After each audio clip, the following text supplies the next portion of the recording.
Bonjour à tous et bienvenue dans votre journal des produits de bourse de l'Obsa du mardi 20 septembre. Repli généralisé sur les marchés européens, hanté par la crise de la dette en zone euro.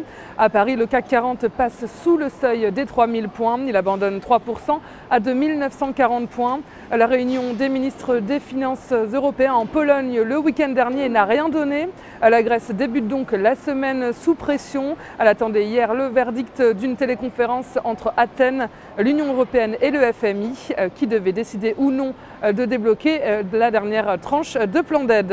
Reuters annonçait hier à la clôture qu'elle était proche d'obtenir cette sixième et dernière tranche d'aide de 8 milliards d'euros. 8 milliards d'euros vitaux qui lui permettraient d'empêcher un défaut de paiement en octobre. Côté valeur, peu de rescapés côté CAC. Encore une fois, le secteur bancaire pâtit du retour des craintes sur la crise européenne. Moins 6,7% pour la Société Générale. BNP Paribas décroche de 5,48% et Crédit Agricole est à moins 0,69%. Les inquiétudes sur la situation budgétaire de la Grèce pèsent également sur les marchés américains. Wall Street clôture en baisse, le Dow Jones perd 0,94% à 11 400 points et le Nasdaq lâche 0,38% à 2613 points.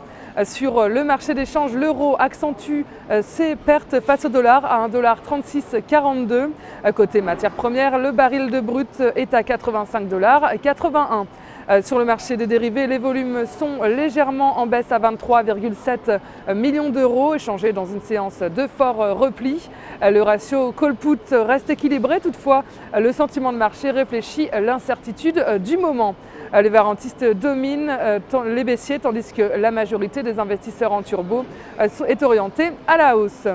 Concernant la répartition par type de produit, les échanges en certificats benchmark 100% restent élevés à 34%, les turbos et les varans montent à 31,7% chacun. Du côté de la répartition par sous-jacent, les indices continuent à dominer avec 78,2% des volumes. Les matières premières restent stables à 12,6%, tandis que les actions se replient à 6%. Dans la top 10, on retrouve sur le podium le CAC 40 en forte hausse à 45,4%, l'or est à 8,9% et le DAX est à 1,6%. À suivre côté matières premières, l'argent et le pétrole. Côté actions, on retrouve Total, Crédit Agricole, Arkema et Alstom. Et enfin, le taux de change euro contre franc suisse. La valeur du jour, c'est aujourd'hui le groupe pharmaceutique Sanofi-Aventis. Graphiquement, le titre vient de buter sur la moyenne mobile à 20 jours, orientée à la baisse et qui fait actuellement office de résistance aux alentours des 49,10 €.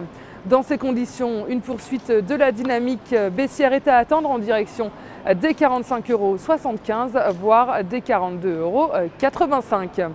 La stratégie qui vous est proposée pour jouer cette valeur, c'est l'achat du warrant put Sanofi-Aventis à 4 926 T d'Unicredit au prix d'exercice de 50 € et d'échéance au 2 décembre 2011.